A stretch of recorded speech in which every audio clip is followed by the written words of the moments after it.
হচ্ছে। আমরা চিকিৎসক সমাজ, ছাত্র সমাজের থেকে বার্তা দিতে চাই যে আমরা কিন্তু আন্দোলন চালিয়ে যাব এবং ছাত্র সমাজ এই জন্য লড়ছে। চিকিৎসক সমাজও এই র্যাগিংকারী এবং থ্রেড কালচারকারীদের শাস্তির জন্য লড়ে যাবে। আমাদের দাবি যে হাইকোর্টে, অনারেবল হাইকোর্টে যেন কোনো রকম মিথ্যাচার করা না হয়। এখানে যা যা করা হয়েছে, এই যে notice number, memo number PCM 2024-2025-385, এই নোটিশে তদন্ত কমিটির নাম দেওয়া আছে, কলেজ থেকে বেরিয়েছে অফিসিয়াল নোটিশ, ওখানে বলা হচ্ছে কোনো কমিটি হয়নি। তাহলে এই মিথ্যাচার যেন না করা হয়, যে এফিডেভিট যাবে সেই এফিডেভিটে যেন সত্য বলা হয় যে কলেজ কাউন্সিল একটা হাইয়েস্ট বডি, তারা NMC গাইডলাইন মেনে, সাংবিধানিক যে নিয়ম মেনে, কনস্টিটিউশনাল রাইট অনুযায়ী তারা শাস্তি দিয়েছে এবং এই শাস্তিকে কোনোভাবেই যেন স্থগিত বা প্রত্যাহার না করা হয়। কারণ তা যদি করা হয়, সাধারণ ছাত্রছাত্রী যারা কমপ্লেন করেছিল তারা কিন্তু এখন প্রচণ্ড ভয়ে আছে।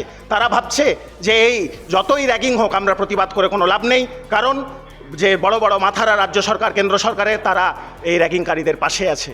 তাই আমরা বলতে চাই যে মিথ্যাচার যেন না করা হয়, হাইকোর্টে যেন সত্য ঘটনা বলা হয়।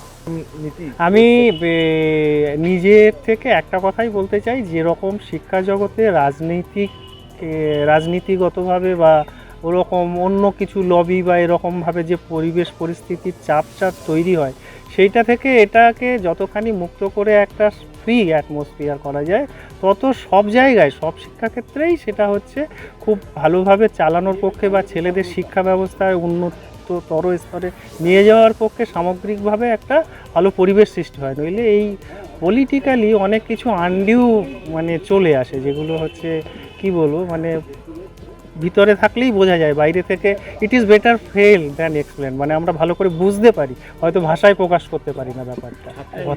কথায় যদি এই থ্রেট কথাটা সামনে আনা যায়, তাহলে তো ওই রকম করে কিছু থাকে না। থ্রেট কি বোঝায়, একটা অসহ্যকর পরিস্থিতি, একটা কি বলবো, হুঁশিয়ারি বা হচ্ছে বিপদ সংকুল একটা পরিস্থিতি, এটা আমরা থ্রেট বুঝি। এবারে কথায় যদি থ্রেটটাকে টেনে আনা হয়, তাহলে কথাটার কি অপব্যবহার বা অতি ব্যবহার হয়ে যায় না?